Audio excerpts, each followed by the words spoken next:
Welcome back to another Blacktastic episode of the People Before Politics show, Sunday Rundown, powered by Black Westchester Magazine. I'm your host, Damon K. Jones, joined by my brother, A.J. Woodson, and bringing that fresh perspective, Larnaz Kinsey. Every Sunday, we pull back the curtain on the issues shaping our families, our cities, and our future, from health and safety to policy and power. It's because our mission is simple.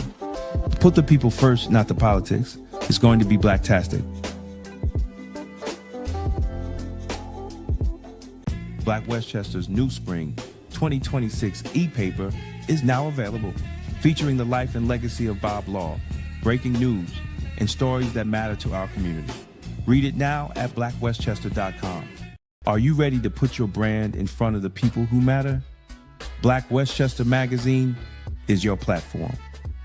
With over 90,000 monthly website readers and more than 250,000 YouTube viewers every month, we give your business unmatched exposure. From email blasts straight to our subscribers, to video commercials, website promotions, and targeted campaigns, we've got the tools to help you connect, engage, and grow.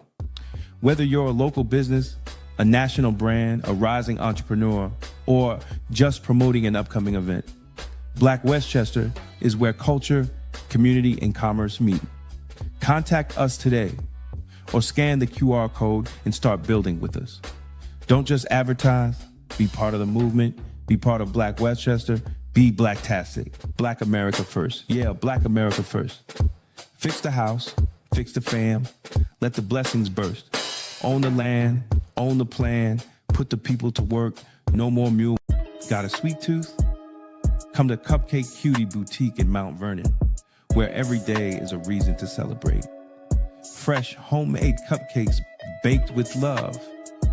Stop by 8 South 6th Avenue and taste the cuteness today. Peace and blessings, everybody. Peace and blessings, everybody. Welcome to Black Westchester Magazine, blackwestchester.com. The People Before Politics show, Sunday Rundown. And I am the publisher of Black Westchester, Damon K. Jones. And thanks for everybody that watches the show, everybody that supports blackwestchester.com, independent Black media. Make sure you go to blackwestchester.com and get the latest e-paper. We are a real newspaper, brothers and sisters. We are a real newspaper, and we're here to give it like it TI is. One of our co-hosts cannot be here. Larnaz Kinsey will not be here. AJ is working his way in, and we have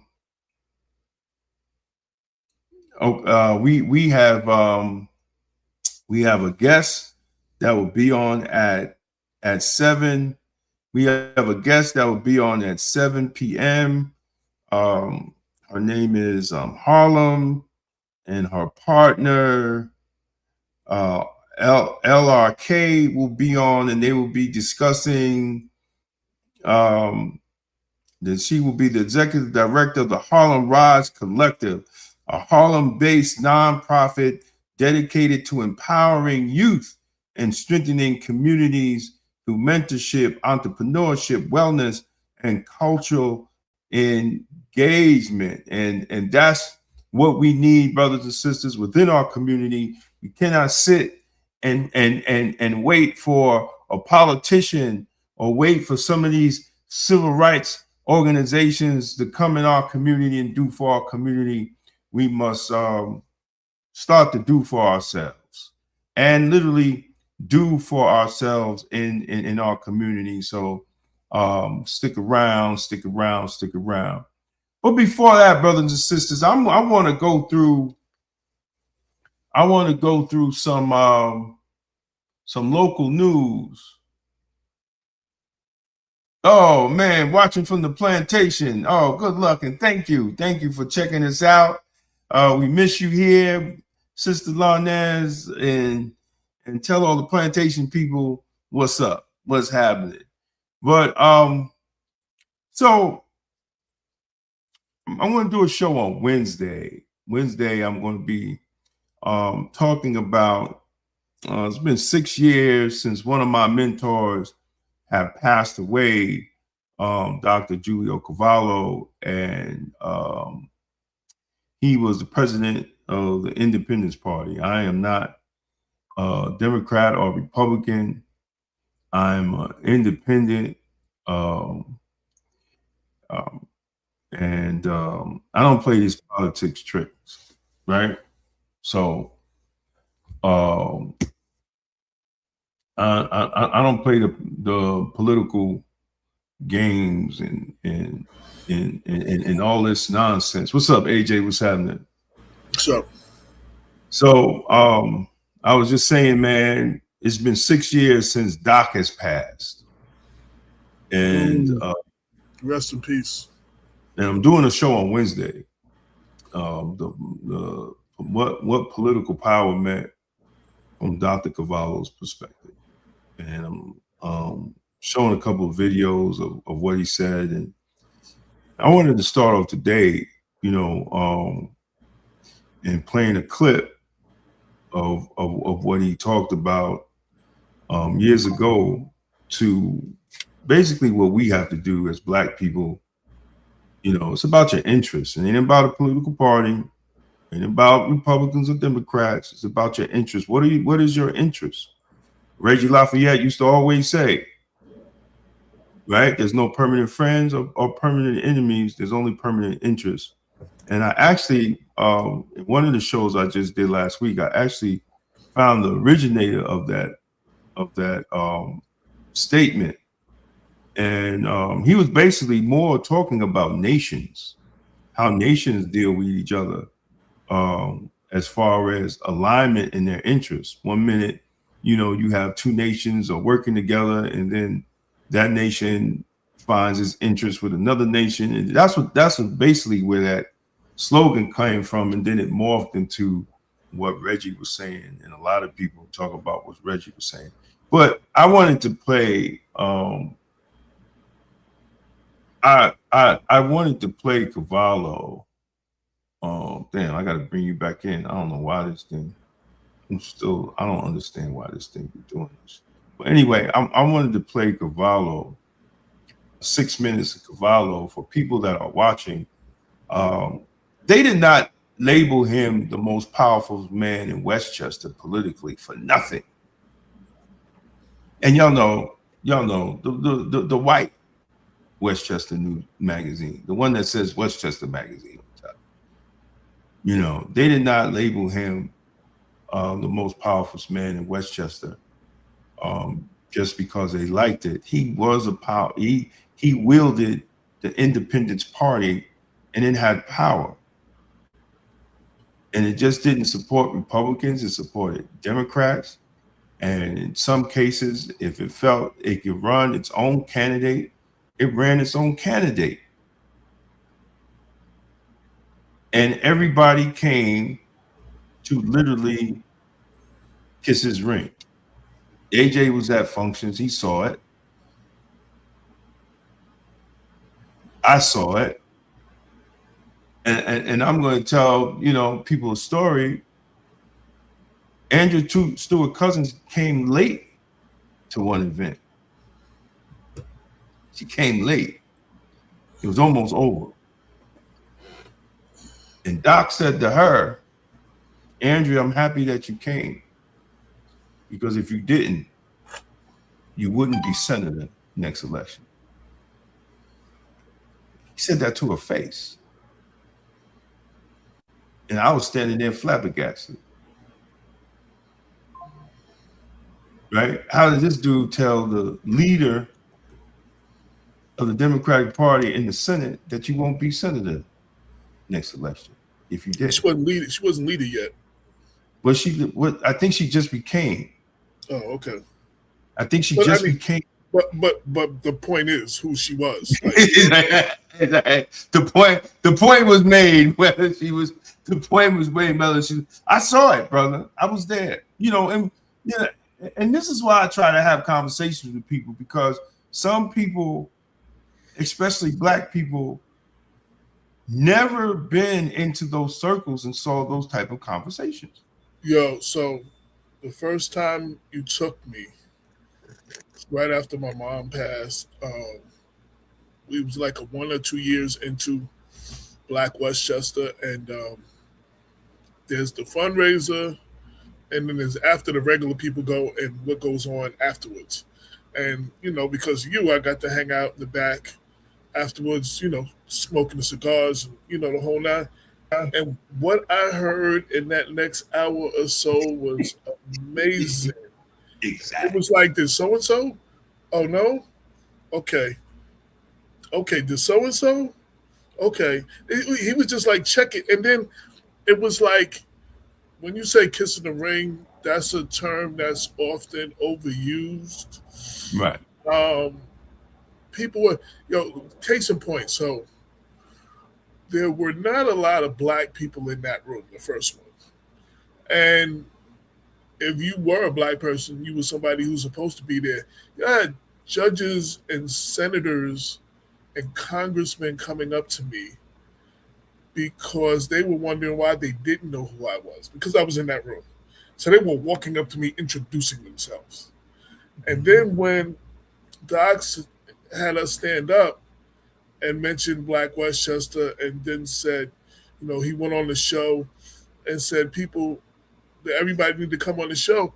Yo, I'm certain they were walking up to me, talk about, oh hey, I'm Congressman so and so. Doc said I need to come on your show. Here's my card, and I'm sitting here like, Exactly. and I had never been, I was new to politics because I told you I wasn't really politically active before Black Westchester. Everything I know, I've learned because of stories I've done. So I had never seen that kind of power.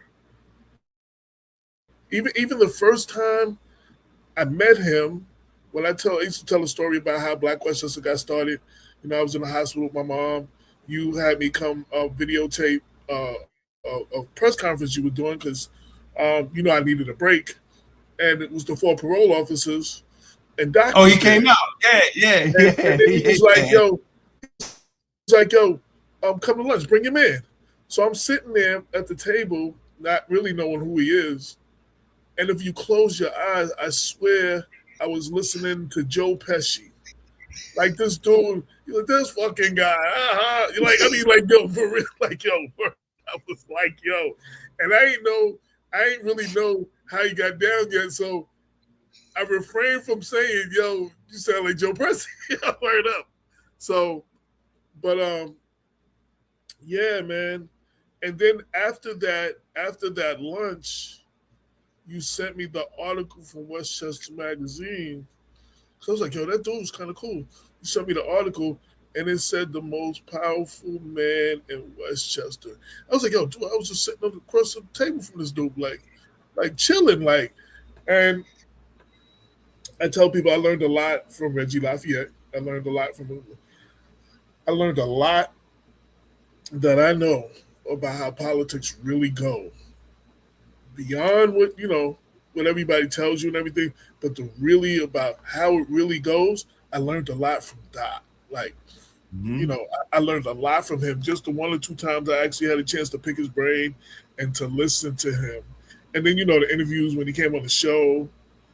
And then another good memory, since we talk about him, my other good memory of him was we had him on the show, and we had Paul Feiner on the show, and we had Yusef Salam on the show. Yeah. Way before there was a documentary, and before everybody had him on shows, way before he was city council. When Right. everybody had him on the show afterwards. So when he was getting himself together, and I don't even think they got the settlement at that time. No, they didn't. So we had him on the show, and you have him and Doc sitting on one side, and Paul Feiner, Greenberg Town Supervisor, on the other side, and it's the first time them two white men heard the story. They read the news. Right. They heard, but when Yusef told his story, like you could see that these two white men were moved because Right. they never heard it from that, like to the point that Paul Feiner was sending me articles and stuff he was working on, like checking legislation to make sure stuff like that couldn't happen in Greenberg, because Paul is really Yeah. Paul, you gotta love him, but sometimes he's extra on certain things like that. But he was genuinely moved though. Right. You know what I'm saying? And then on that show, what we were talking about term limits, and Paul at that time had been, I don't know how many years it had been, and we were talking, and he was like, "Yeah, man," he's like, "I endorsed the dude because like the Democrats don't respect him, the Republicans don't respect him, but he keeps winning, so I just endorse, I just give him the endorsement." like I was, Yo, Doc, these are like some memories that I had of Doc, like you know what I'm saying, that were really cool. But I learned so much in them rooms behind. Then he had us his birthday party. He invited us to the birthday party, and I gotta be like, yo, that was the freshest tasting lobster that I've ever tasted. That was at Anthony's, right? Was it Anthony's? I don't know. Yeah, it was upstairs. Yeah, it was upstairs. Okay. That was Anthony's. That was Anthony's. Yo, yeah, it was like that just came out the water. Like it just, it was like like they just caught it just for this party. Like I mean, exactly. I had lobster before, but I had to be the freshest tasting lobster I had in my life. But just again, being in that setting, which was like an informal setting of him and just his inner circle and people he respected. Right. It wasn't like a lot of elected officials and stuff like that. This joint, this was like it was just crew. It was just his crew. And I got the association with you. I got the role. So, yo, the stuff I learned in those rooms, the stuff I heard after the fundraisers in the back of the cigar sessions, yo, real talk. Like I learned a lot about how politics work and real power in politics. That's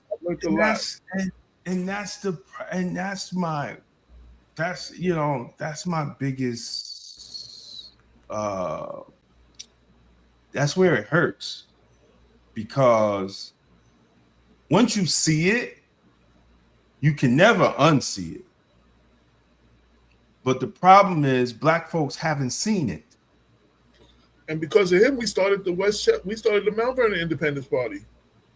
And put a scare in the Democratic Party. Oh yeah, we major scare in the Democratic Party in what was that 2014? Yeah, 2014, 2015. That's when Andre ran 2015 that election.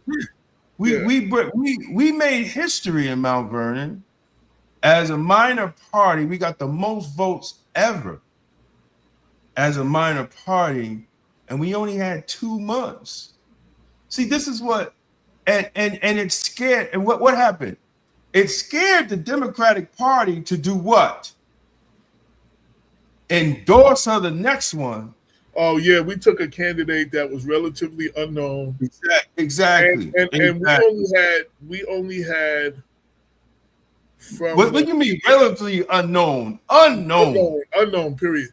But we only had, this is when the primary was September. And before it was the June primary like it is now. And we had from the primary, right after the primary, not even from the right after the primary to November, we literally wasn't even 2 months. It was more like 6 or 7 weeks. Like, you know what I'm saying? And she got so many votes in the election. She didn't win that election, but she got so many votes that when she ran again in 2015, 2017, they made her one of the nominated candidates because because if they didn't and she ran and we had the regular time that everybody else had on the campaign for her, she would have won and been one of the first times you had Independence Party candidate win an Reggie election in Mount Vernon. and Reggie could not Yeah. afford it. And this is for all you people that are watching, like, this is the blueprint for Black America. But we too busy. We too damn busy trying to think that the Democratic Party is the Black Party, or this is where we should be. We should be our own negotiating team, because it's been done before. And Cavallo was the one who did it in Democratic stronghold Westchester County. To the point that was the threat. I'm sorry to interrupt you. I'm just like, let me finish. To the point that the Republican Party re-registered about 60 or 70 people in the Independence Party to try to vote Cavallo out. And he was successful enough, and anybody watching can Google it. He was successful enough to kick him out. Yeah, it was so many people that the Republicans had registered as independents, and it's the first time I learned the word political decapitation. That's what the judge called it, because what they tried to do is take over the party and then oust him as the head. Mm-hmm. And then they would control. He took them to court, and the judge had them ruled that all of them had to be removed from the Republican list. They had to all be from the independent list. And he took them to court, and like he said, you can Google it, because it was definitely a big story. But like, that's the one thing I learned. It was like, and this is before things got as divided as they are now, and as so far left and so far right. Yo, if you were a Republican, but he lent his power, his support behind you, you could win one of those races that you probably couldn't win without the party. And forget about that. Being a Democratic stronghold that Westchester is, there were Democrats that only won because he gave his endorsement to them at the last minute, and them independent voters voted for the person. Ernie beat Maureen in Mount Vernon only after he got the support from and Ernie won by, she was up by 100-something votes, and Ernie ended up winning by 100-something votes. And those were the independent voters. That's literally what it was. And me and Maureen is cool, but it wasn't Maureen's fault. Right. What the people in Fleetwood did to me, and Doc pulled the line. I was sitting right there in the diner. Me, Doc, Sam Zerka, Michelle Johnson. When Ernie called Maureen and told her that he's not giving the line, he's giving it to Ernie. I mean, when Doc called Maureen and said, we're giving the line to Ernie. It was right there. I was sitting right there. So we have to understand our power as block votes, that we should not just automatically give it. And I'm just saying, the most dumbest thing I ever heard as an adult is vote blue no matter who. What do you mean no matter who? I never heard that expression. I heard vote roll A all the way. I never heard that. No, vote blue no matter who. I've heard that. Yeah, that's the most ignorant. Let me tell you something, Democrats. That is the most ignorant thing. And anybody who runs around and repeats that is ignorant. What do you mean no matter who? Many of our communities are in the conditions that they are in because the person that we voted for. I did an article well over 10 years ago, well before there was a Trump in the presidency. And it said some of our greatest urban cities were destroyed declined under Democratic rule, and Yeah. it was and I was using this statistics and data, and it was a pretty big article. It kind of went viral, and No, but it's true. And this is my problem. This is why we have to focus on local elections. yeah, Trump has nothing to do. Just listen, your kids can't read. Your kids ain't been able to read for a while. Your kids was failing in reading before Trump came down the escalator.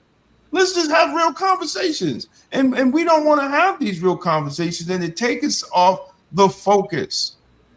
The focus is local communities. The focus is your city council, your mayor, your school board, your county legislator, your county legislators. If you got a sheriff, your sheriff. That's your focus. and your. I always said this when we started getting involved in the DA race. Yeah, for all of y'all talking about criminal justice reform and all of that and all that kind of stuff, your district attorney race is the most powerful race that you can vote for as far as justice in your county. And for all of y'all marching and all that and fighting for all that, this is one of the things. It's free. This is one of the things y'all can do. So get involved in that race and supporting, knowing who the candidates are and supporting. Like we purposely helped Scarpino get out of office because he was terrible. Mm-hmm. So let's get into because the guest is coming on in 20 minutes. I got two other stories I want to talk about. Let's get into Doc real quick. Doc is the only party chair that has shown up to press conferences on police brutality. Right. He's the only party chair. He's the only. That's a round of applause to support. Thank you. Police oversight. Okay. Well, I just wanted to get that in. That's a jab at Reggie Lafayette because he never showed up. But, Doc, can you show us? Well, Reggie was busy. He had to go to Molino's restaurant that day. Let people know what the Independence Party is about. That. Well, basically, this party was called the Fusion Party, and it all began with Ross Perot when I got involved. And the first meeting that we had was in 1989-90 with some of Ross Perot's people. And Mayor Giuliani was one of our participants and other people. And it became they called it the Fusion Party. People are dissatisfied with the Democrats and the Republican, conservative, what have you. They have a third-party choice. Right. And basically, we are a progressive party. Okay. Okay. Great. Now, a lot of people. And by the way, and we called it the Independence Party. And people say, well, they think it's the Independent Party. That's why we have 500,000 people registered in the state of New York. Right. They try to discredit your membership, saying that they checked off by mistake. By mistake, right? And in fact, I did a mailing once. At that time, we had 18,000 people registering just in Westchester County, and I sent a little card saying, "Listen, we are called the Independence Party. We are the third largest party in the state of New York. It's not the Independent Party. If you want to be disenrolled from it, we even sent them a little sample sheet to send to the Board of Election and to cross off the independents and put whatever they want it to be." And one of the things that's sort of interesting about the third parties is that every 4 years during a gubernatorial election, the parties that get the most number of votes get row A, row B, row C, row D, row E. So there's a number of political parties running. You have the Democrats, the Republicans, the Working Families, Independents, the Conservative, the Women's Equality. Jesus. And everybody is competing to get more votes than the other, because if say the Independents gets Less than 50,000, you're not a party anymore. Right. Right. Okay. And then you have 4 years to become another political party. But That's right. Actually, when we started, we have accomplished more in the last 16, 17 years that the Conservative Party has accomplished in the last 40, 50 years. The only thing we haven't accomplished is that we don't get jobs from the political party. Well, that's people. what you would Yeah. have been. In other words, if you go to Westchester County, that's right, Damon. If you go to Westchester County, 90% of the third-party people are conservatives, and they have jobs galore. You know, but going back to what the county executives, mothers, boyfriend. oh well, that's another story. Yeah. even a member of the independent I don't party. like to get into sexual things. You know, I'm not into that stuff. But the point is that Paul Feiner, the supervisor, is right. When we first started with the Independence Party, we Right. had over 250,000 that we got on the line. Then then other people realized what we were doing. In fact, there was also a friend of mine a couple of years ago that he wanted to start the Tax Enough Already party, Right. and he actually screwed up because when he was doing the petition, he never put the lieutenant governor. But we could have won that in court. They didn't Right. want to do it. So Right. now everybody's learning that. So you have the gubernatorial people right now. They're Right. doing the same thing. They started what did they start? The Women's Equality. Women's Equality Party. Oh, so they actually starting that's they doing a party on that. That's right. In fact, Wow, I didn't know that. They're on the ballot. You see, they got enough signatures to be on the ballot, and it's a little strange But system I the way think it works. I think that the goal is for the Women's Equality Party to take votes away from working families and independents. Wouldn't you think that's an indirect goal? It could be a possibility. I think it's going to take Are away. these women single? Well, Please Well- choose a sponsored video. Your content will begin shortly. What are you doing over there, man? Checking the screen.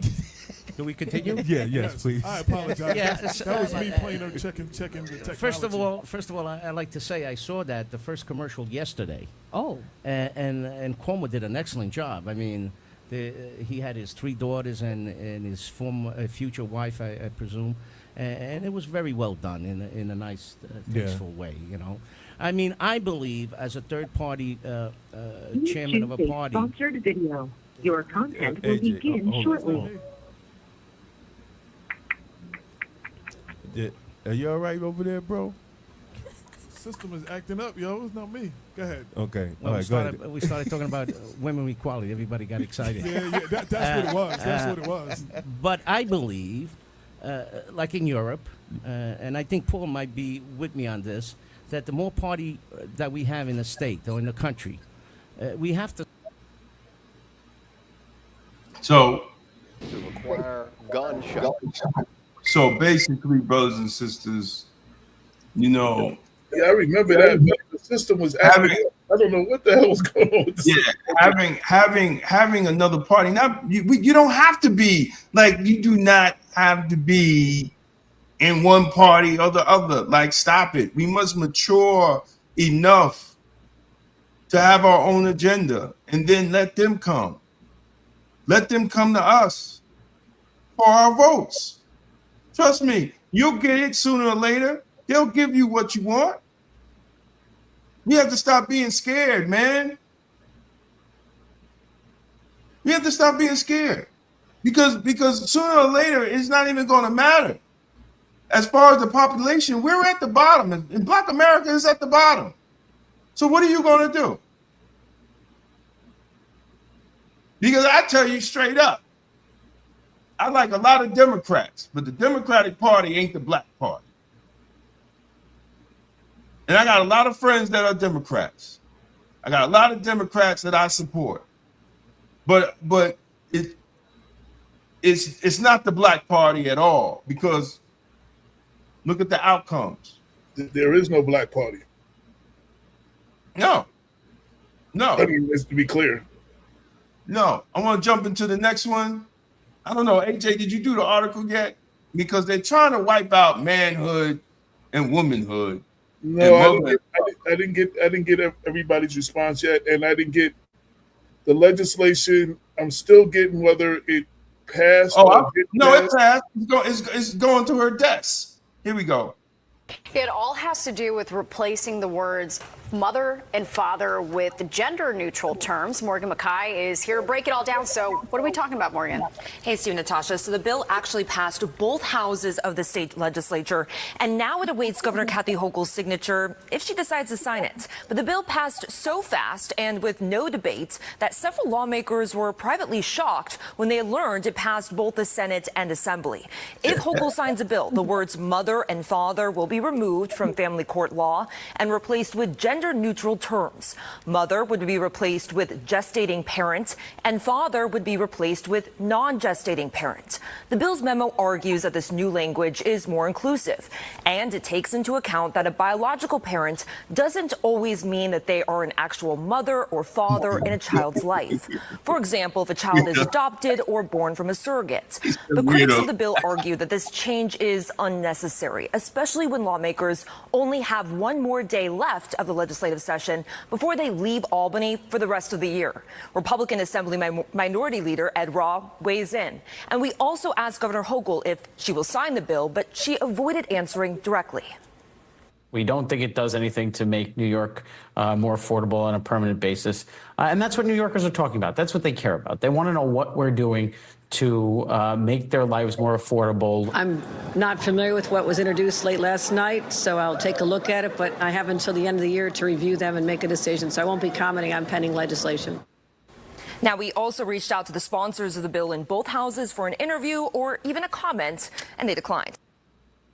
So talking about declining. So talking about declining, when Damon sent me the article, of course, so I Googled it to make, because I double, triple check all the, the credibility of the stories. And then I reached out to several of our state legislators, many that I do have on speed dial, Assemblyman Nader Sage, State Senator Shelley Mayer, Assemblyman Gary Pretlow. So Shelley Mayer was the first one to respond. Nader was the first one to tell me, because what I asked, I was like, yo, good morning, I'm seeing this. Is there any truth to this? That's what I asked him. And then I asked him, so did this come up to vote? Is this something you support? Why is this necessary?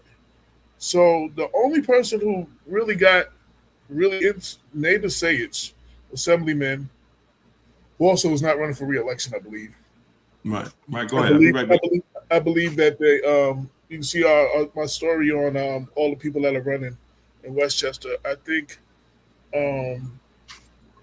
there's a primary coming up in a couple of days for his seat, if I'm not mistaken. So anyway, he said no.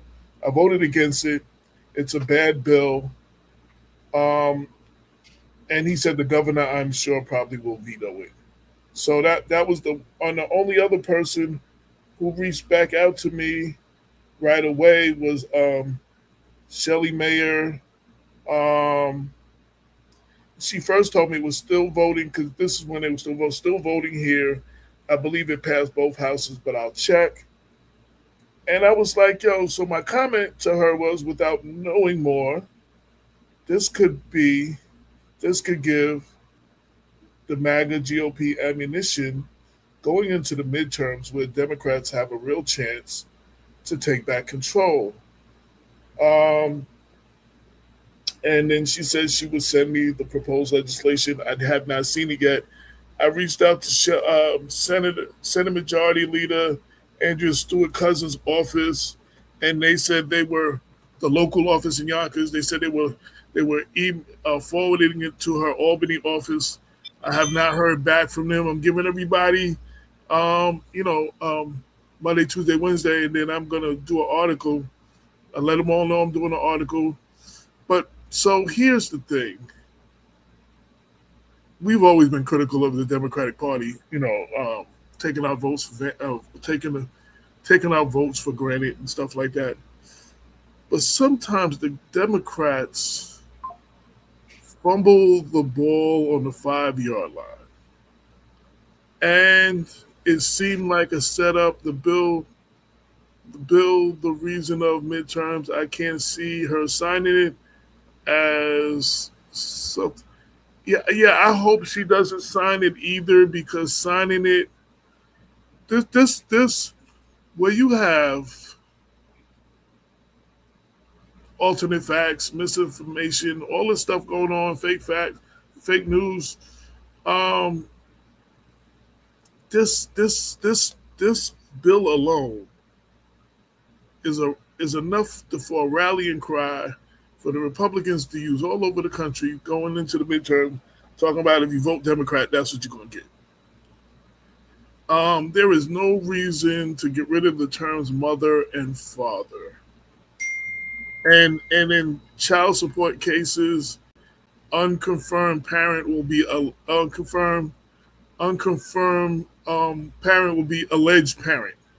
That's the only other part I remember off the top of my head.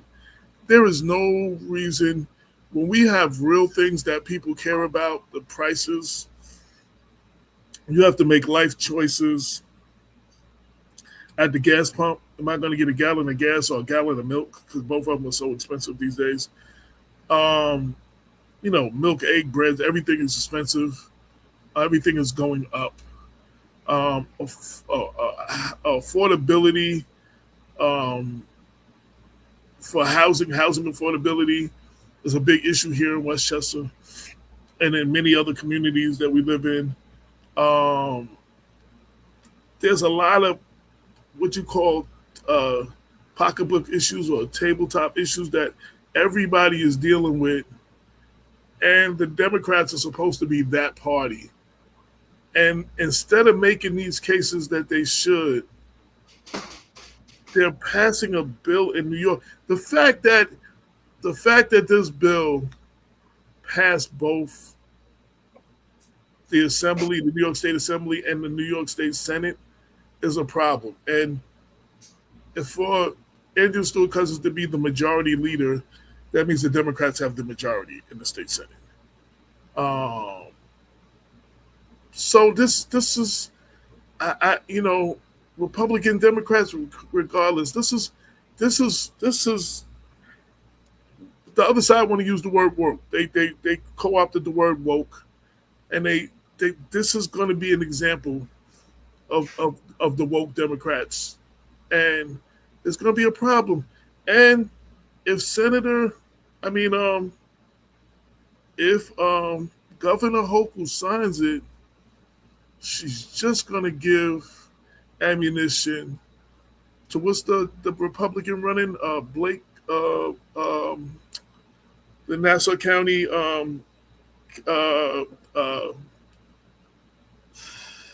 Nassau County executive. I forget his name. It's just going to give it's going to give him ammunition to challenge her for governor.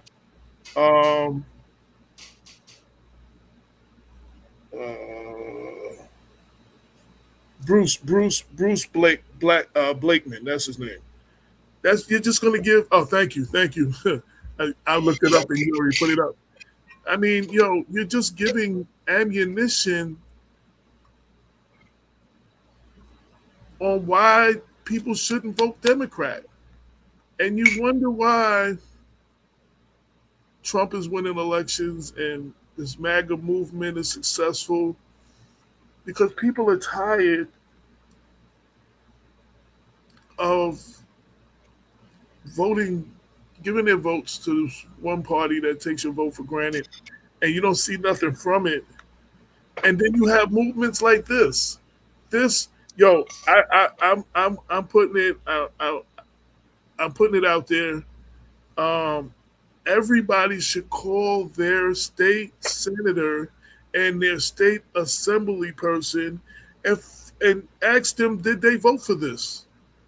And if they did, why? They should question what was the purpose.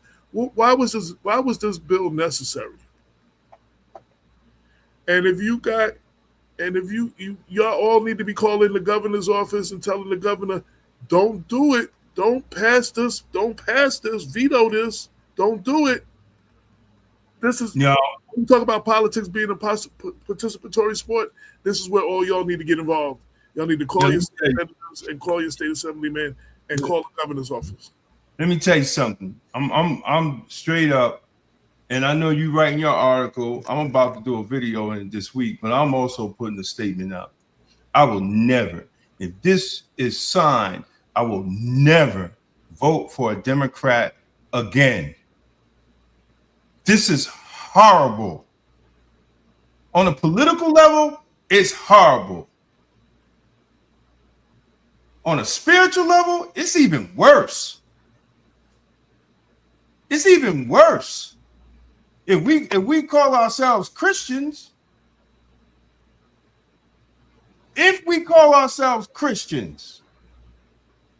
Bible tells us what? To honor your mother and your father so your days will be long. It didn't say gestation parent. Yo, gestation parent, what the hell is that? I don't even know what it is. And I don't even care. I don't even care, bro.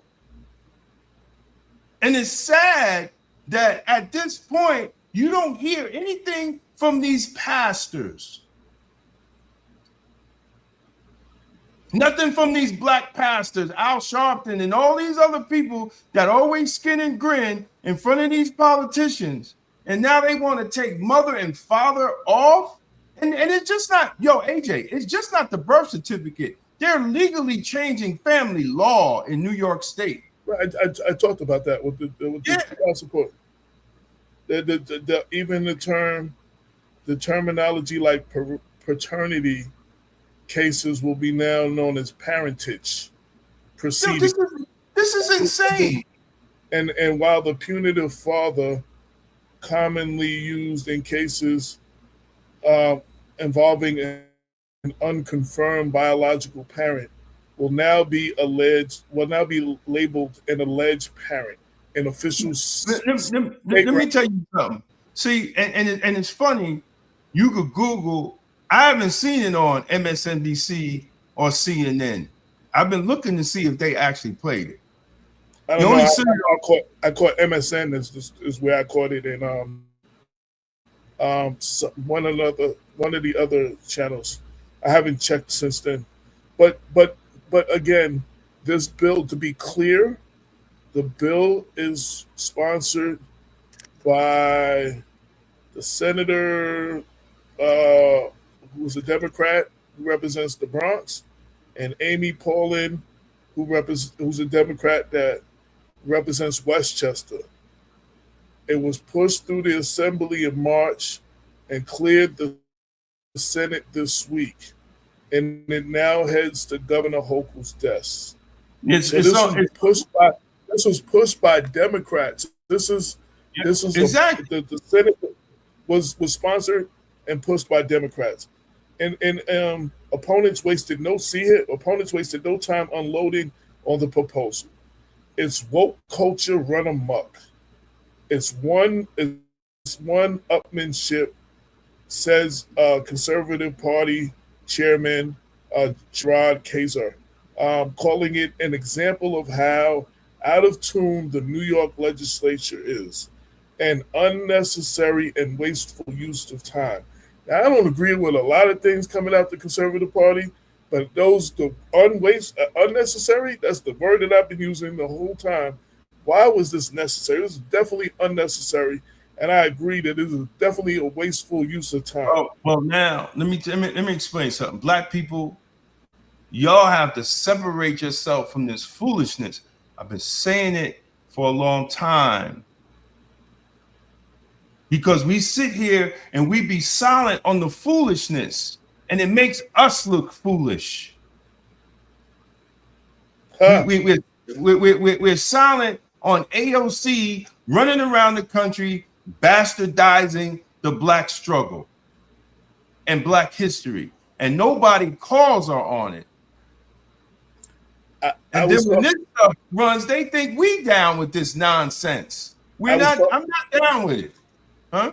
I was talking about Bruce Blackman, the Republican. He's already gave his statement. Democrats, led by Kathy Hochul, continue their declaration of war on New York families by canceling the loving terms of mom and dad and replacing them with gesturing and non-gesturing parent.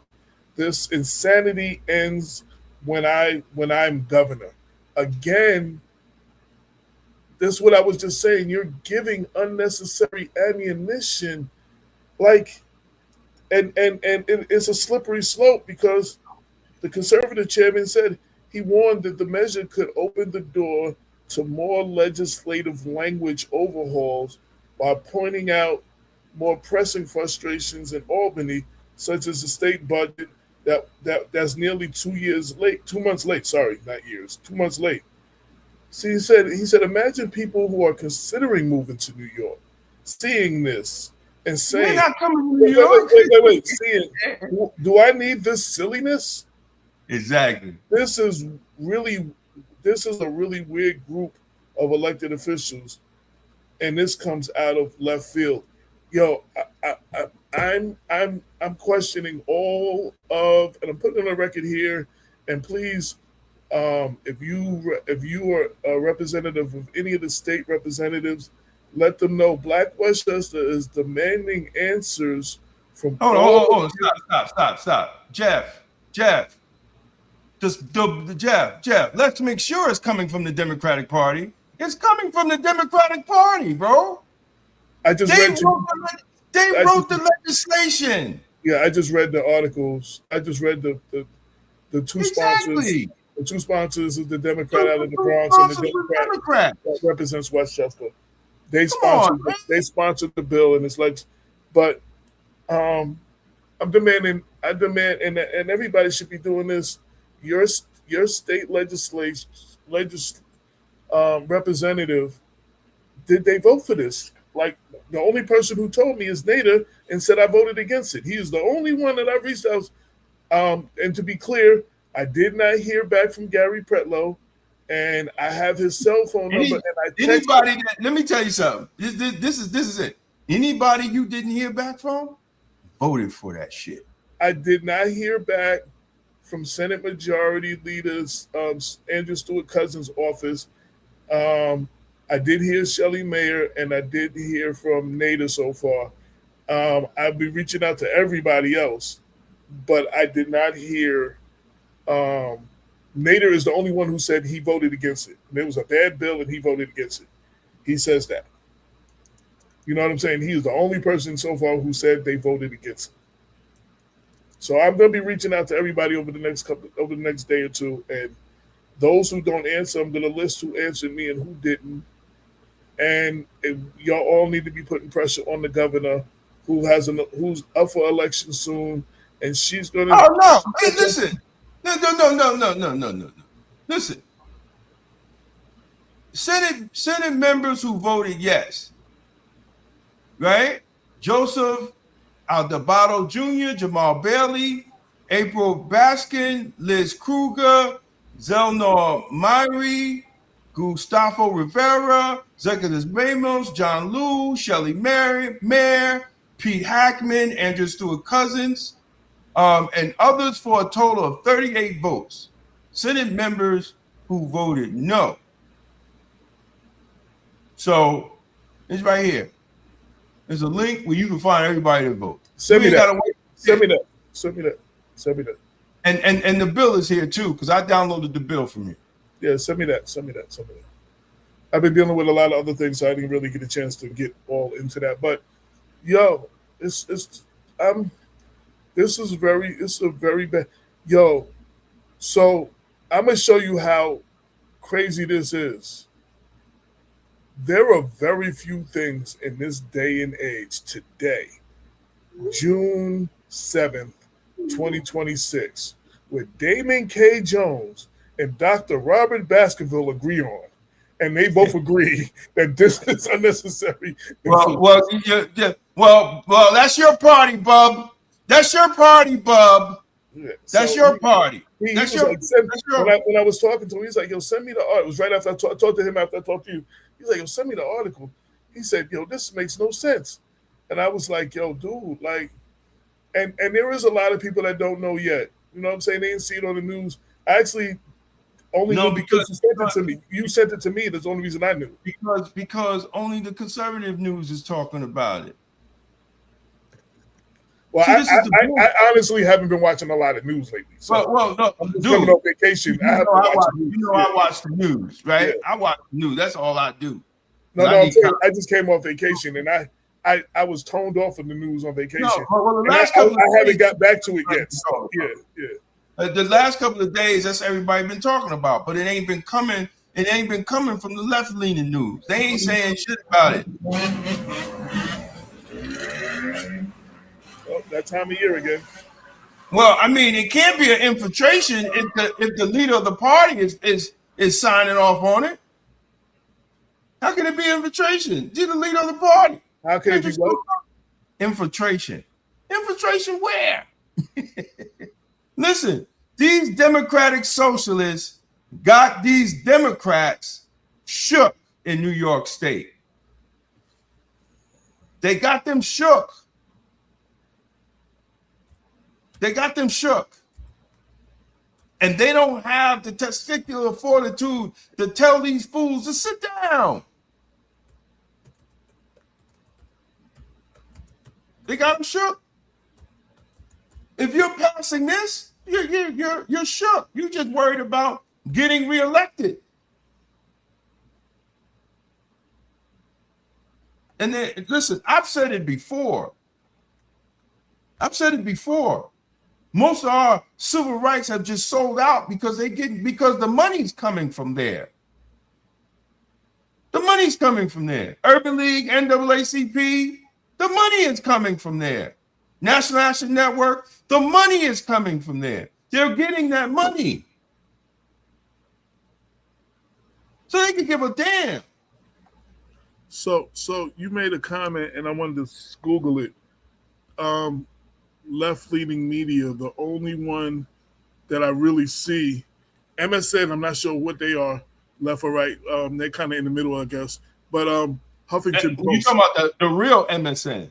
MSN, yes, not MSNBC. Yeah. MSN. No, they're fair. That's right? what I said. That's what I just said. Yeah. So, but Huffington Post was the only real left-leaning. I just Googled it, and when you come up, you see Fox, you see the Washington Post, you see the New York Post was owned by the same people. You know what I'm saying? Like, right. Only one I see, like Fox News, New York Post, Washington Times, COL Live, don't know what that is, the Advocate.com, the Hungarian Conservative, the People's Gazette Nigeria. Yeah, yo, I saw that. But you know, the reason I'm reading these out, this is the first page of the search. Like, what you don't see and would be there if they are, would be MSNBC, well, MS Now. I don't see CNN either. Right. I don't see ABC. I don't see WABC, NBC, CBS. I didn't see any of those would be in the those would rank in the top on the front page. The fact that news outlets like the Hungarian Conservative and the People's Gazette of Nigeria, and the Finland News, the reason those show up on the front page is because Amy Pollin was a sponsor. Right, for the Westchester, yes. Exactly. What is Amy? Yeah, what is I couldn't pronounce the Democrat's name right. That's the name right there. You just took it down. What? That's every time I put it up, you take it down. When you see the link, when I send you the link and it comes up on the page on the Albany government page, his face is there. Right. No, but I want people to see one more time. These are the sponsors. For everybody questioning, these are the two Democrats who sponsored this. I didn't know how to pronounce the last name of the Bronx guy, so I wanted to put it on the screen. And Amy Pollin for Westchester. So no, this is not infiltration. This is not whatever. No, these are career. Well, Amy Pollin has been a Democrat since she has been a Democrat elected official since I started corrections. So you talking about she got over 20 years. She got at least 20 to 30 years in city government. And she was a big person. They was talking to be the first female county exec. She could forget that. She could forget that. As far as I'm concerned, she can forget it. If you're gonna run for county exec, you might as well forget it. Because those are the two.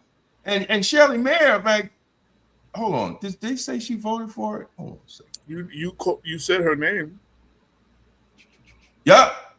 Come on, like, what are we doing? What are we doing, people? Pete Harkham. Come on, what are we doing, Pete? What are we doing, Pete? What's going on?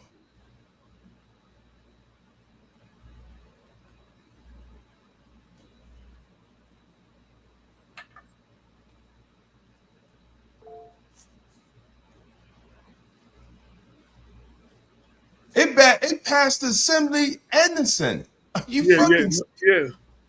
Are you serious? So hold on.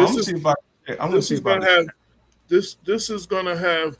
I'm not sure whatever your thinking was to do it, but what is going to happen is you just gave ammunition to the Republicans, and that's going to affect the governor race here locally. That'll affect the next county executive race. That's going to cause y'all to possibly even maybe lose the Senate, control of the Senate and the Assembly in New York. Like there's a lot of consequences to. I don't see the advantages to this, and it was very unnecessary. You put the names up? I'm trying to find. Okay. Here's the votes. 38 nay.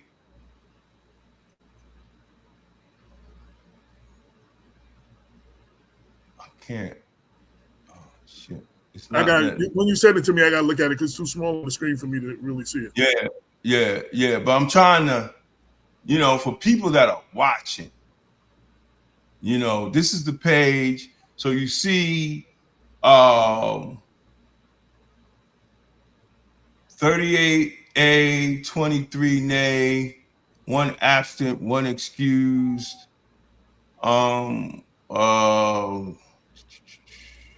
That's the bill. But I gotta figure out where you could go to actually see who voted. It has to be somewhere up in here. Well, I'm telling you, for people that are watching on the screen, it's too small on the screen for people to see this. Yeah. But this is for anybody to say that it ain't true, or is it? Listen, there it is, man. There's the guy that supported it. Here's the dude that supported it. All right, I zoomed it in. Democrat. This is Democrat. Right? And then now y'all can see it was introduced. It went in committee, right? For both houses. It went on the floor, right? And it passed both houses. So can nobody nobody. I'll put it. That's what I said. Send it to me, and I'll put it in the story, and you see all that. Mm-hmm. But I'm just saying, on the screen right now, it's too small for. No, and Joshua, you're actually absolutely right. They're destroying. This is how you destroy the nuclear family. They have been working on this for the last 20 years, especially the black family. Y'all better get it together. Black people, you better get it together. So I want to address Jeff Anderson. Says, okay, got it. Republicans doing the same thing to Black America, to all of. Listen, But No, bro. The Republicans are not pretending to be the party of black people. Exactly. The Republican is not the Exactly. party. The Republicans are not the party that majority of black people vote for. It's the Democratic Party that we vote for, and it's the Democratic Party in this case that is doing this to Black America. And we're not even talking about. We already know the Republicans don't care about us. Listen, we ain't even debating that right now. We're talking about the party that you support, that you give your undying loyalty to, that takes your vote for granted. And that's what we're dealing with here. Exactly. So Stop by saying the Republicans do the same thing, which is true, takes away from the point we're making here about what the Democrats are doing right now. The Democrats in New York and this bill and what this means is what we're addressing right now. Anything else is just you're just talking just to be making points and not dealing with the fact that this is going on right now and this is what they're doing. And anybody who can't hear that, who comes with, oh, the Republicans are doing the same thing like that, you just don't want to hear this. And I can't do that for you. So listen, if you can, Black Americans need them all to be voted out. The new Black Party voted out the new Black Party representative. I don't even see that. Where you see that? Jeff. Okay. Yeah, they do take our vote for granted. Absolutely. Well, Shay Darden, shout out to Shay Darden who's tuned in. So Black people need to become registered independents and make both sides work for our vote. Shay, I have been a registered independent since 2015. Damon and I actually started the Mount Vernon Independence Party, which eventually, when the chair of the Westchester Independence Party died, it kind of, that was our support, and we didn't keep it going. Yeah. Well, listen, I'm an independent person. Came, he's running for town clerk. Came to get his signature. I happily signed his signature. He had his little walking list, and he knocked on my door, and I signed for his signature. So it is what it is. No, we need to be independent, and I don't know. There's no real benefactor behind the Independence Party, because let me tell you what the Democrats did. Since all y'all Negroes want to push up like the Democrats are for democracy, let me tell you what they did. So it used to be to have a third party in New York State. I don't want to hear about Trump. I don't want to hear about anything when I tell you the story, and the story is facts, and AJ will back it up. If the Democrats are for democracy, you can have a third party, and it used to be whatever governor you pick to run for governor, if you get 50,000 votes in the governor election, you'll be recognized as a third party, political party in New York State. And let me stop you right there. For anyone who, we just showed a clip of the former Westchester Independence chairperson who said that in the clip that we shared earlier. He said those very words. Was sitting next to Paul Feiner. That was 50,000. At that point, it was 50,000 people. Go ahead, David. So now, when the Democrats took total, Dr. Cavallo, if you're coming on late, if you rewatch it in the beginning, we talk about him and we play one of the videos. And on Wednesday, I'm doing a whole show on Dr. Cavallo because this is the 6th anniversary year of his death. So I'm doing a whole show on him and how he talked about political power and how to use it. So anyway, when the Democrats took control, they moved it from 50,000 to 150,000. So now they made it harder for third parties to exist in New York. They made it harder now for third parties to exist because let's say you don't like the incumbent. and you support, you don't like the incumbent governor, and you support the opposition, and you don't get that 150, and he doesn't get the 150,000 votes, you do not become a party. The Democrats did that. So they sit here and they talk about all this democracy BS. But what they do is just control power. And there's a lot of Democrats I love to death. Andrew Stewart Cousins, I love her like family. I've known her all my life. She knows my family. But that doesn't change the political process and how the game is played. So, and recognizing what the game is played. So just dealing with on a local level, when Damon and I went and we started the Mount Vernon Independence Party, the Mount Vernon and Westchester Democratic Party saw it as a threat. When Damon and I and several others formed the Westchester Black Political Caucus, which was going to be trying to unite, the young Black power in Westchester and create somewhat of a pack so we could support candidates. The Democrats told the party told the Democratic candidates not to show up and not to be involved. When Damon and I first started People Before Politics in 2014, Democratic candidates were told not to come on our show. And they even said when they came on the show, I don't know why Reggie and them told me not to come on. Like, this has been one of the best interviews I've got. Like, several of them said that. You know what I'm saying?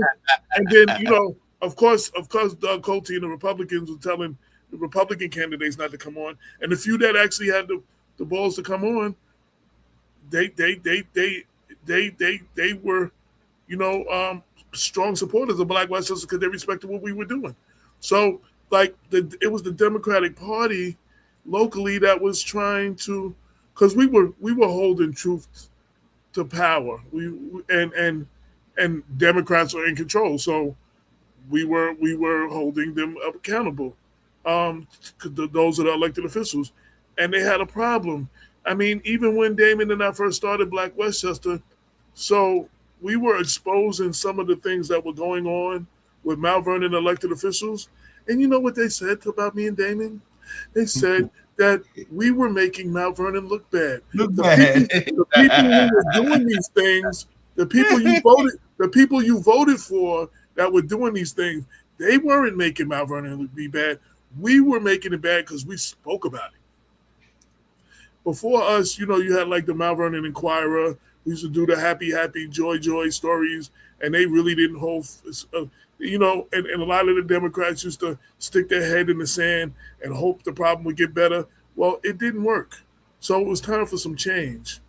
And, what the real problem was, I talked to Todd Milburn, Emmy Award-winning reporter former reporter of News 12. He said, Damon, he said, we have no idea the stories that we did that they didn't even know what was going on, that they only knew what was going on because of us, and then they would do their own investigation and do their own story. You know what I'm saying? They were talking about not just them. They said LoHUD, ABC, NBC. He said, y'all don't understand how many people y'all brought. There were stories that may not have been big enough or might not have been under the radar for mainstream media that we actually brought enough attention that now more of the mainstream media realized that there was an issue, and then they did stories that they wouldn't have done. You know what I'm saying? And it's like, and he said, y'all don't understand how many times and Ty was like, he said, there's so many times y'all did stories. And we was like, oh, and we took them stories and we ran with it and didn't give y'all no credit. He told me, he said that. He said y'all wouldn't get no credit for it, but we wouldn't have known about it if it wasn't for y'all. You know what I'm saying? And it's like, but I'm just giving you examples of when you have people that hold feet to the fire, and when you have people that are calling things out, instead of addressing the situation to make it better, the thing is to attack those people, attack their credibility, attack them. You know what I'm saying? Instead of dealing with what the situation is. Hello. We exposed several people that the people ended up voting for anyway. And then when they found out what we said was true, came back to us and said, "Oh man, I should have listened to y'all. What y'all said was right." Yeah, but y'all didn't listen when we was telling you all this stuff. You know. So anyway, it's our own, you got an echo. I don't know if you're still on the phone or whatever, but you got an echo. You got some kind of feedback on your side. I guess that's our guest. No, Harlem just came in. Yeah, no, I'm saying, but you got, is your phone? Yeah. How can you hear me? I ain't got no volume. Yes, Damon, we hear you, and we can hear the feedback from your phone or whatever that is. Yeah. Now you're good. Now you're muted. Yes. So anyway, we're moving on, but we have been telling you since day one, you have to hold your elected officials' feet to the fire. You vote for these people. You have the right to criticize them, to question them, because you vote them in. They can't. Your taxpayers, your tax dollars pay their salary. They only have the position because you vote them in, and then they get mad when you question them, and they take your vote for granted, and you keep giving your vote to the same people. So that's on all of you. So we're gonna move forward because we've been discussing that for a while. And Damon, would you introduce our guests? You got to unmute yourself now. You muted. You're still muted. Here we go. Y'all hear me? All right. Welcome, Harlem Edwards. Harlem Edwards is the founder and executive director of the Harlem Rise Collective, a Harlem-based nonprofit dedicated to empowering youth and strengthening communities through mentorship, entrepreneurship, wellness, and cultural engagement. Welcome, sister. Welcome. Thank you. First time on Black Westchester. What's happening? What's going on? Thank you. I want to just say peace, love to the brothers. I'm sorry I had some technical difficulties jumping on this, but I'm here. Okay. Thank you so much for having me. Yeah, thank you. And shout out to Sister Larnez. She her job mandated her to stay at work, mandatory overtime, so she couldn't be here. So she apologized for not being here, but you know what I'm saying, she set this up. So introduce yourself and tell everybody who you are, what you do.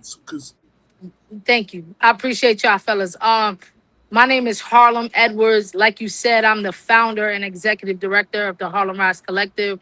We mentor youth in these three facets. We educating them on the importance of wellness. We are educating them on the importance of travel. And we're also educating them on the importance of entrepreneurship. I really appreciate you brothers for having me on the show. Hello, everybody out there on the cyberspace. I'm sending so much love. You see, I got the pink on today. I'm just sending a lot of love out. It's Sunday. Thank you. I appreciate y'all. So what made you how long have you been doing this? What made you start this? You know what's crazy? That's a really dope question. Is that how long have I been doing this? I feel like this is my life's work. Off the books, I have been doing this all my life. But when it clicked for me, I've been doing this for about 6 years now. Okay. I started my work in the restorative justice field. I moved to New York City. I'm originally from Harlem, New York City, but I lived in Atlanta for 11 years. I went to college at my HBCU. Big shout out to Fairfield State. I'm a big Bronco HBCU graduate. And then I lived in Atlanta for the last 11 years where I learned what part of Atlanta was you at? Oh, I mean, I literally lived in the heart of Atlanta. I lived on the west side.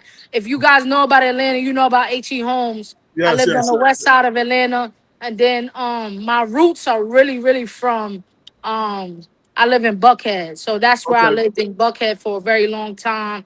And then, but I'm like I said, I'm originally from Harlem. I was in Smyrna and Marietta for about 10 years. And then I was in Decatur off Wesley Chapel for a little while too. So Decatur is greater. Zone 6. I know what's happening. Yeah. That's what's up. That's what's up, brother. Yeah, man. I started my career there. I really for 11 years while I was in Atlanta, I've been an entrepreneur. So I started this work in entrepreneurship and learning how to develop a business. Um, it's so crazy, right? I want to tell you a little short story.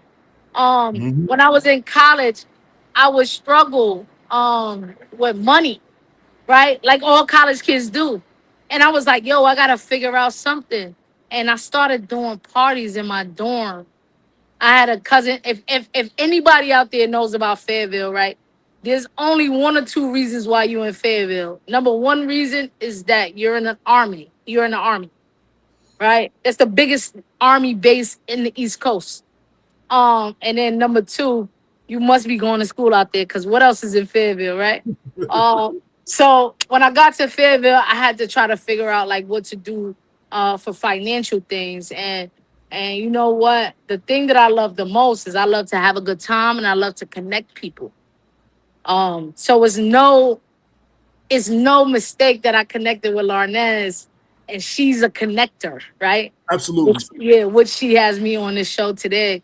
So big shout out to Larnez. But I started throwing parties in my dorm, y'all, and I would charge $5 to get in, and you can have alcohol and you can have fun in my dorm, and it started with 10 people, and as the years progressed, and I really learned the business of partying. I've thrown some of the biggest pride events in the world. I've hosted people like Nicki Minaj, Dej Loaf, Fetty Wap, and the list goes on and on and on. But now I'm here working on my life's mission. Being back in Harlem taught me a lot, right? I started to see myself in the young people that I was interacting with, right? I'm talking about the young people that lived in my building, y'all. I'm not talking about young people that's in Brooklyn. I'm talking about as soon as I moved back to Harlem, I started seeing young people in Harlem, and I started to educate the young people in Harlem, right? And so I got connected with the Institute of Transformative Mentoring. So I started working with the new school, and we developed this program for formerly incarcerated people, or systemically impacted people, right? Because it has grown since then, and it brought me to the thought of how are we educating our young people in very unique ways, right? Of course, we expect our young people to go to school. We expect them to go to college. But how are we educating our young people on real life things, right? On how, like my life, right? I'm an entrepreneur. I haven't held many jobs in my life. So I had to figure out how to create passive income for myself, right? So once I did that, I started to mentor these young people, and I created this program called YEP, and it's called right?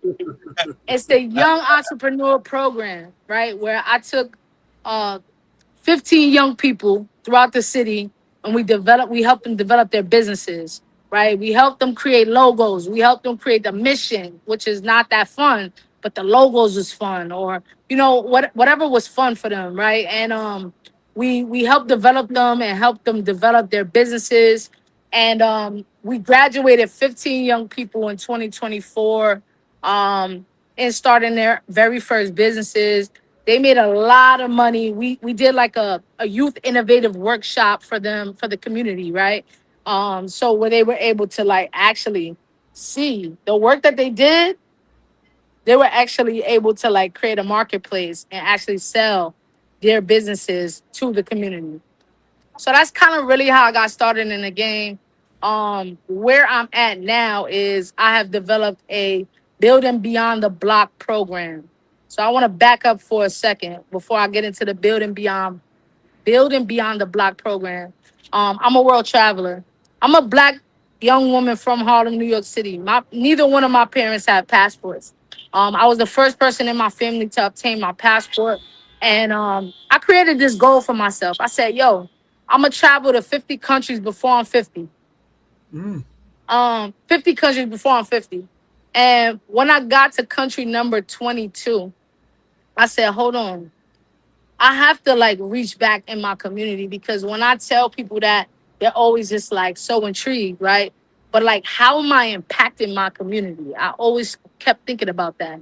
So I developed a program called Building Beyond the Block, where we help assist young people with traveling the world, right? We also assist them with obtaining their very first passports. So I'm extremely proud of where my org is at. We're very young, we're very grassroots.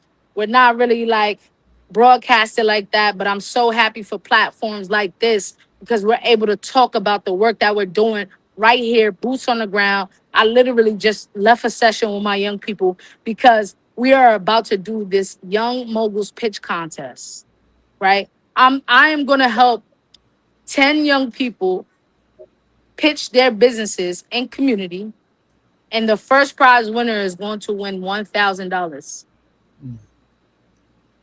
$1,000. We're gonna help fund one youth to get $1,000 to assist them with developing their businesses. I'm feeling on a building beyond the block. I used to live on 115th and Lenox, and I used to have a shop in the Mart across from the Apollo when it was there. And what I saw when I was living, not just there, but what I really saw there were people who their whole world was between 115th and 117th, from Lenox to Fifth or whatever. That was their whole world. Like they might have went downtown a few times. They might go up there a little, you know what I'm saying? But their whole world and their whole reality was just that. Your school's in that area, your supermarket's in that area, your laundromat. Like they don't leave that area, and that's their whole reality.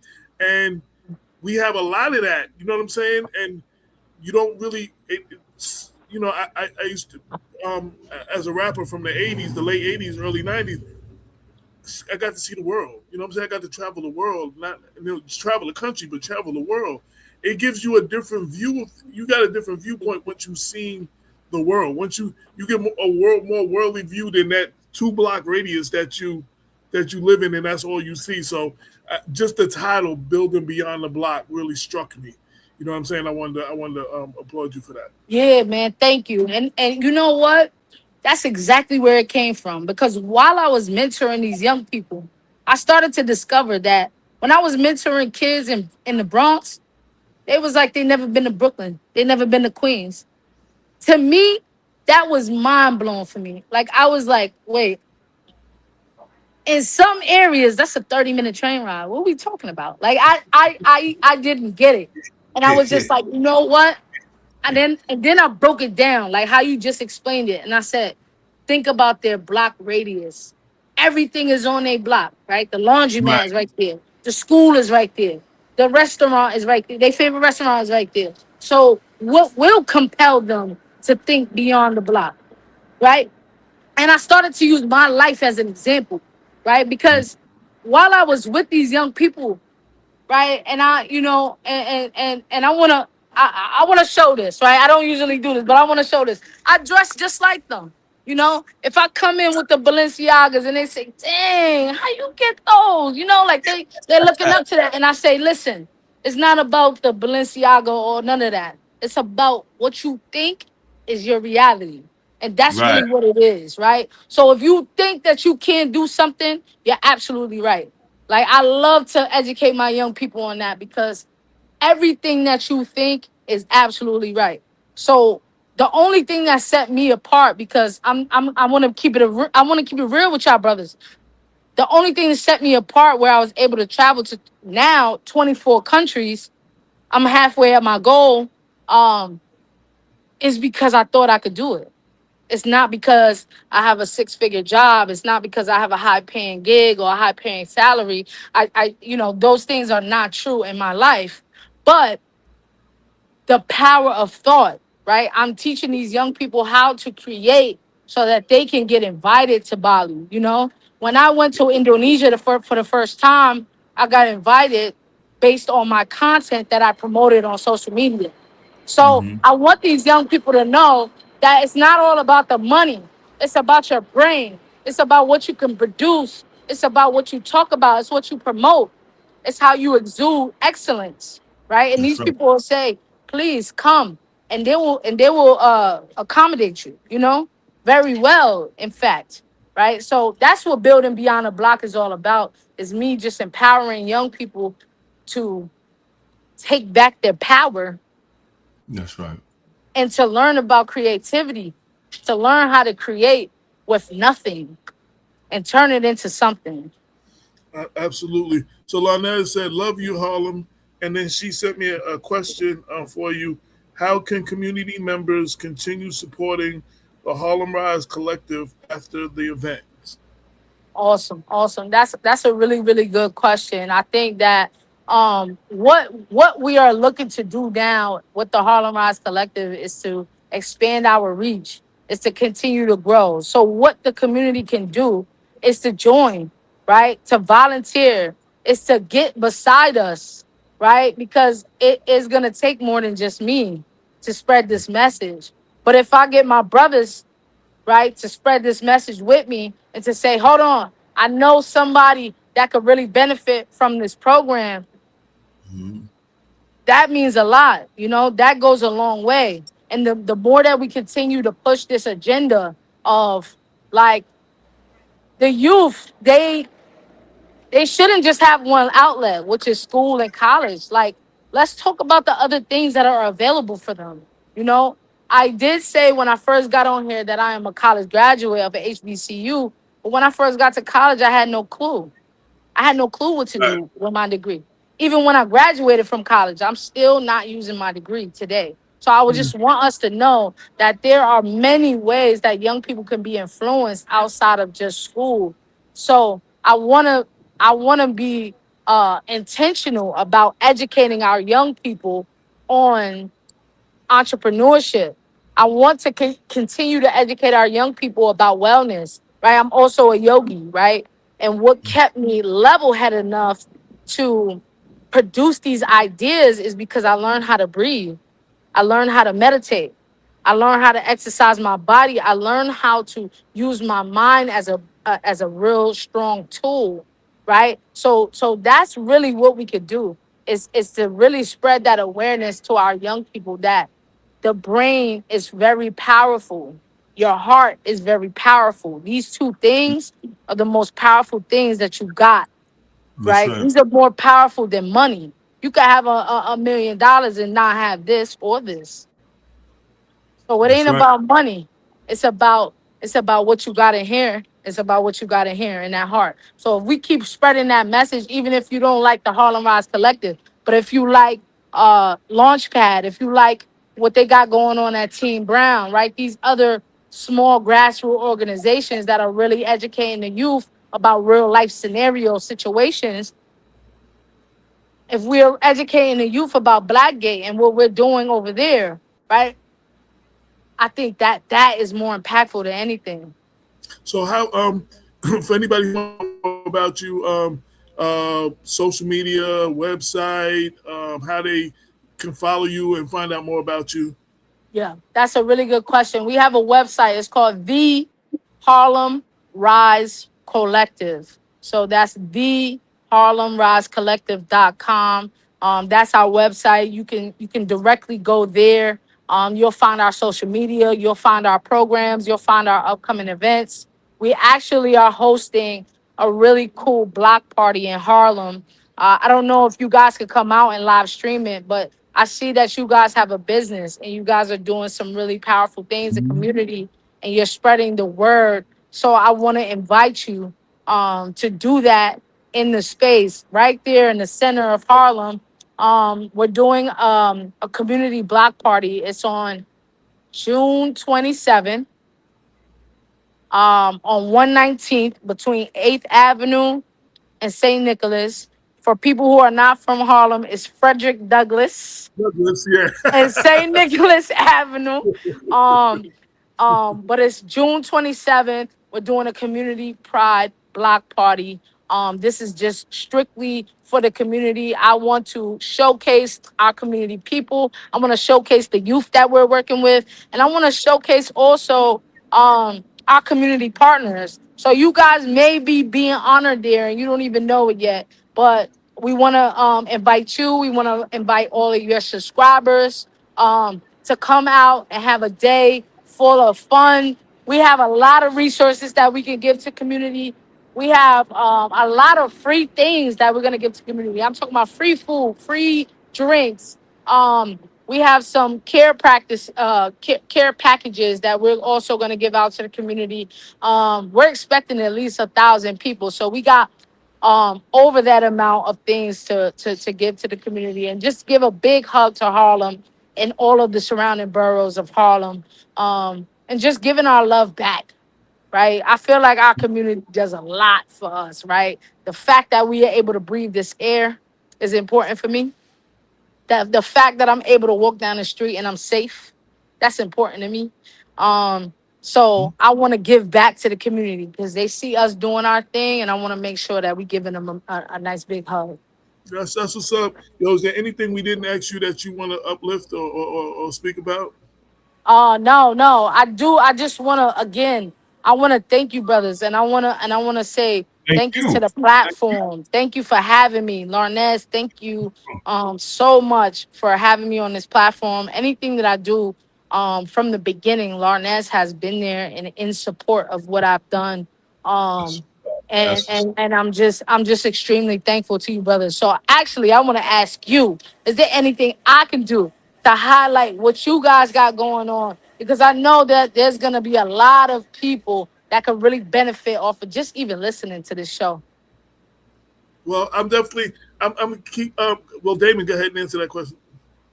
no, sis, we want you to keep on doing what you're doing, Thank right? you. You're on the Thank you, front brother. line and you got youth in you. I'm becoming an old man. I ain't got that much youth in me. I might look young, my skin might look real pretty and You're clear. looking good.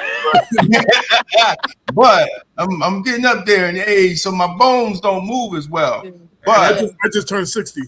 yeah, God bless you. we got your back. Like Thank you. whatever you need, Thank you.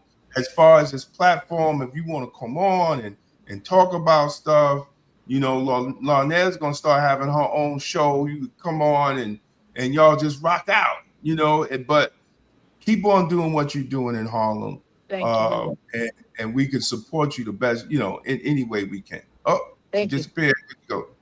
I'm sorry. I did a little There you go. I did a little screenshot because I want to post this on my social media and let them know. Like I Yeah. gotta let them know. And you can Thank find this you. on our YouTube channel. Okay. Black Westchester on Yeah, YouTube. absolutely, Okay. absolutely. See it. And I heard you, brother. What's your name, brother? You the rapper. What's your name? AJ. AJ. Yeah. AJ. I also do another thing for the young people. It's called Mic Drop Mondays, right? I Okay. was I was mentoring older young people, right? They're from the ages of 18 to 24. They are not in school and they are not working, right? Okay. And I was mentoring them through a program called the Self-Care and Empowerment Youth Program. And me and them, we used to really connect over music, and they taught me about different type of music, and I also had to put them on, right? I Right. had to put them on Right. about the Ozzy brothers. Like I had to, I'm very musically inclined. Right. Shout out Right. to my parents. I have to do that, right? And I created a platform for them. It's called Mic Drop Mondays. We do it at the Shrine in Harlem. I don't know if you guys know about that, but it's a world premiere venue.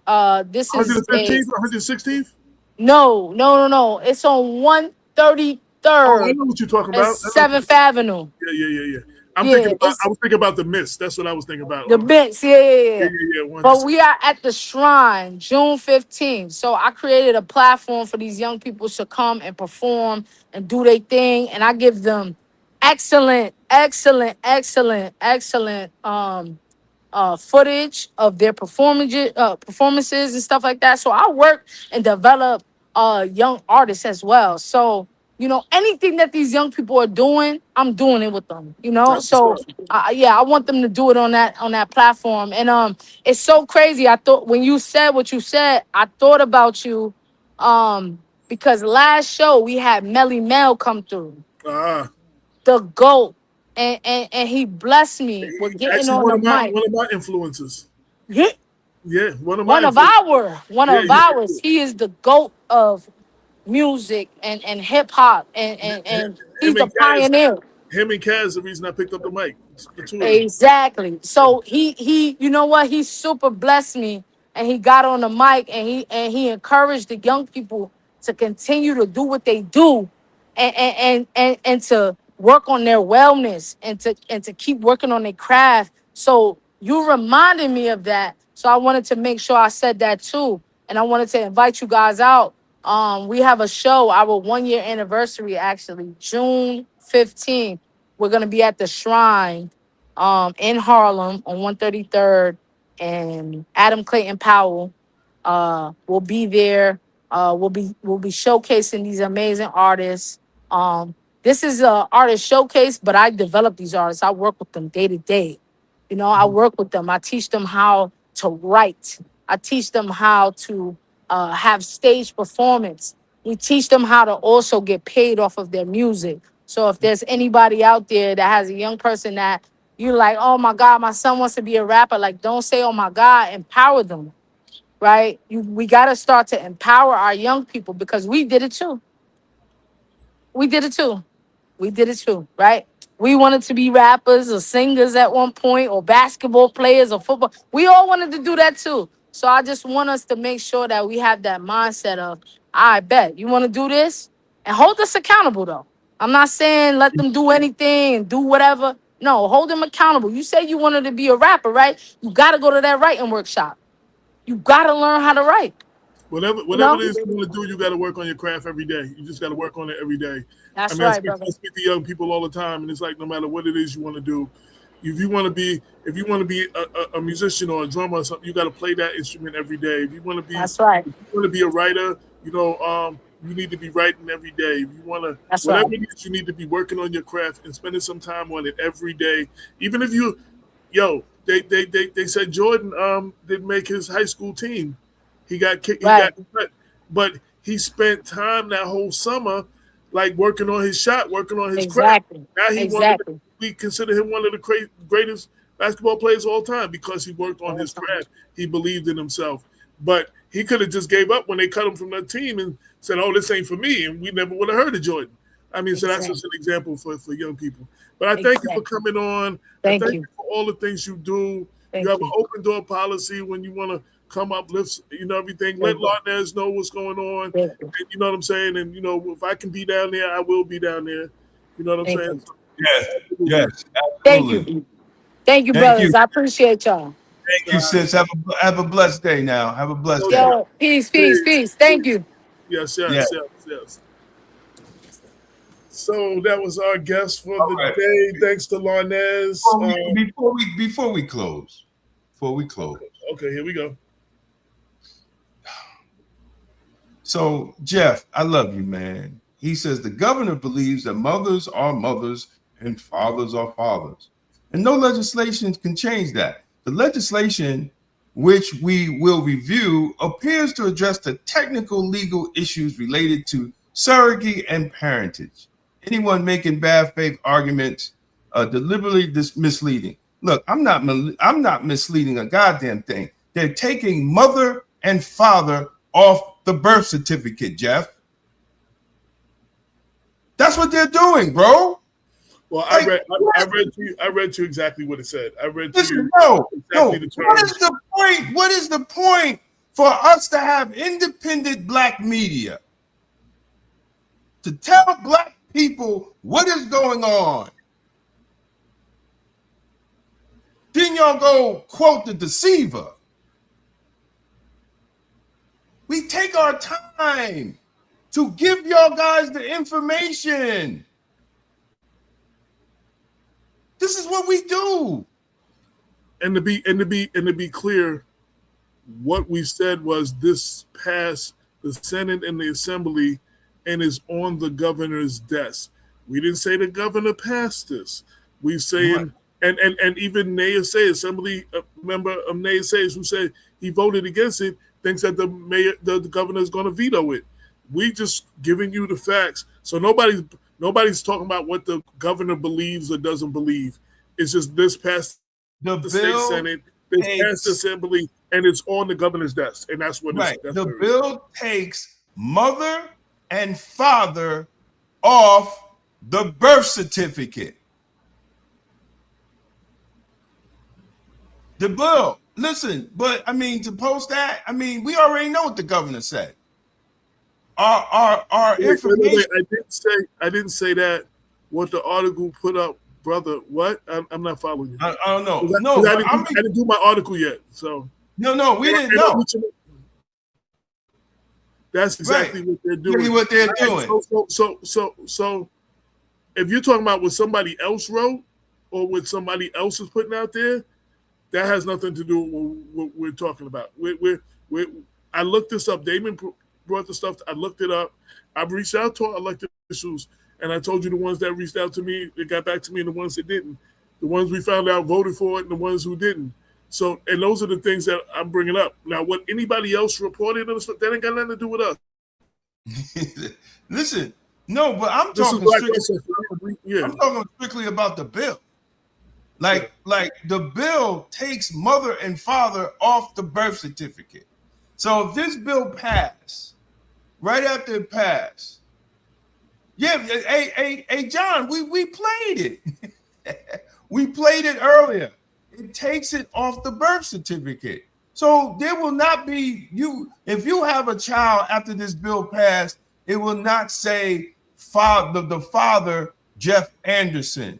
It will say gestating or non-gestating parent, whatever that is. And I've still got to figure out what that is. They're doing all this to destroy the family, to make it. Listen, let's make it. Let's say 100 to make them easy to grab these children and adopt these children.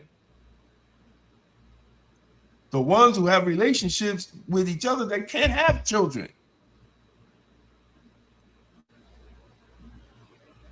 Man, let me tell you, bro, this is so goddamn demonic.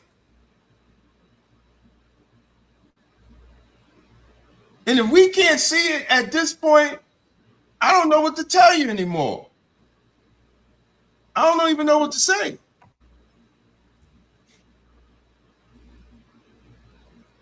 And it's crazy how they passed it right when she's trying to run for election.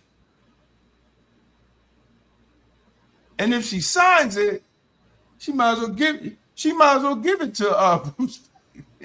She might as well say, "Here, sir." But most likely she's going to veto it. She's going to veto it, and maybe they override her veto. No, I don't think they have enough votes to override the veto. I don't think they have enough votes to override the veto. Or she'll just wait till she wins and sign it. So again, under the legislation, mother becomes gestating parent, while father is recast as non-gestating parent, simply parent. Even legal terminology as paternity cases will now be known as parentage. The rewrite pushed by state Democrats replaces traditional family terms in custody, domestic, and education law with gender-neutral alternatives. This is what we're talking about, right? And for all of you out there, the clip they showing you is Fox. I didn't get this from Fox. I got this from MSN. So this is not even Fox. So ironically, a Hispanic politician wrote up the bill. Hey, listen. Look, I'm supporting everything y'all stand for. I didn't understand what they were doing until you explained it. All right. Listen, brother. That's what we're here for, and it's all love. But we got to be clear. And you need to be calling Andrea Stewart Cousins because she voted for it. You're in her district. You need to find out why she voted for this. As a man, because this is taking away the traditional family. This is the plan, y'all. They've been working on this for a long time.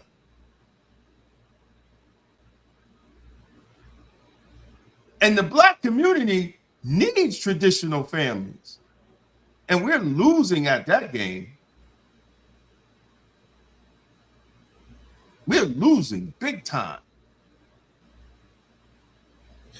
and meanwhile, a punitive father, commonly used in cases involving an unconfirmed biological parent, will now be labeled alleged parents, the alleged parent, in official state records. So yeah, you're the alleged parent. Wow, that's crazy. See, listen, man. I don't care what y'all say about the other side. I don't vote for the other side. I examine policy and outcomes on the other side, from both sides. But this shit here is demonic. This shit here is attack on family. And they've been doing it slowly. And nobody has been seeing it. And I've been talking about it for the last 10 years. They've been doing it slowly. From the lack of masculinity in the party. If you're a strong black man in the party, you don't get support. It is what it is. And I'm going to call it for what it is. Yes, they are slowly removing the traditional family away. And this is an attorney right here. Right. What they're doing. Oh no. Listen, he already called me, so I know he'll be wanting to do a show.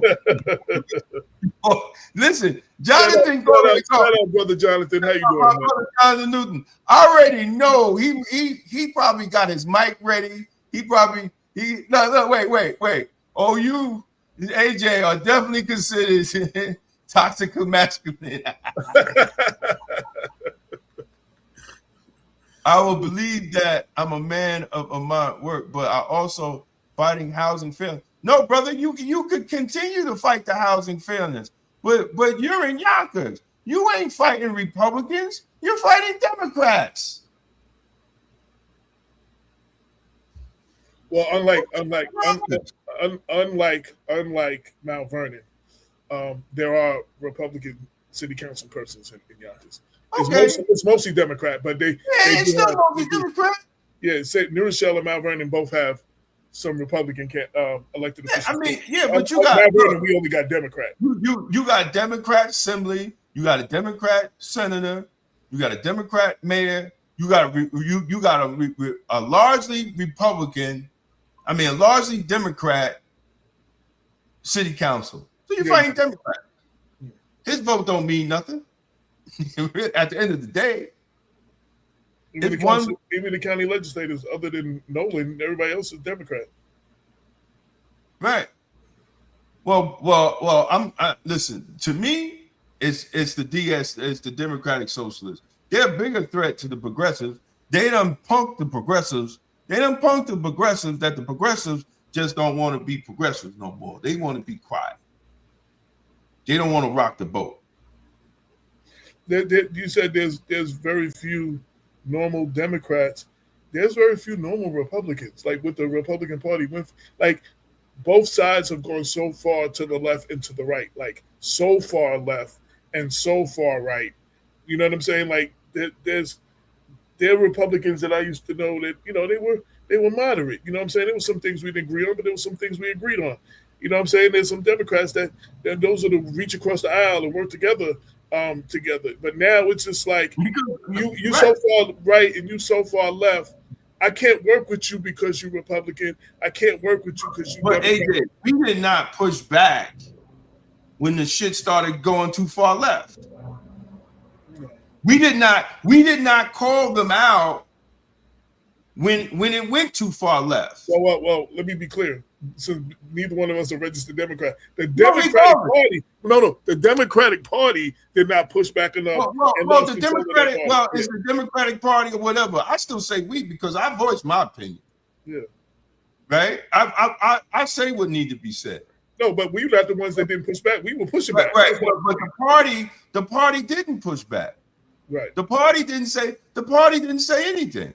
The party's not saying anything about AOC going in these churches and telling a whole bunch of lies in the church, and the pastor's sitting right there. Like, come on, bro. Because listen, at the end of the day, when the party doesn't push back, when them Negroes doesn't push back, the pushback from the right, the pushback from the right is against all of us. Well, with that, it's 8:08. You can keep going, but I'm not going to be on here another half an hour. No, but I'm just making. No, I got something I have to do. So that's what I'm saying. So right. I'm just making my point. The pushback is all of us. When he said President Parker just want a job, yeah. Mm-hmm. Because what's going on in the South with redistricting, it ain't about black people. We just had primaries in three or four states. Now, one black person said he couldn't vote. So it's not about us. It's about them losing their jobs. Period. Ain't about us. Black people can still vote. Now, one black person in California said they couldn't vote. So it's about Democrats not being able to get elected. Okay, so with that, I'm bidding you adieu. I got something to do. No, peace blessings, everybody. No, it'll be 8:35, and we still be. I'll be like, yeah. Peace out, y'all. Thank you for watching another Blacktastic episode of the People Before Politics show. Sunday Rundown, powered by Black Westchester Magazine. We appreciate every single one of you who tuned in, commented, shared the stream, and joined the conversation. Your support is the reason independent black media continues to thrive and speak truth without fear.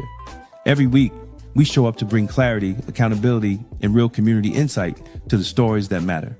And you show up with us. Whether you're watching on YouTube, Facebook, LinkedIn, or X, we want you to know that your voice, your engagement, and your presence make this platform stronger. Thank you for rocking with Damon K. Jones, AJ Woodson, and Larnez Kinsey as we break down the issues that many outlets ignore. And thank you for supporting a space where Black thought, Black leadership, and Black truth-telling still matter.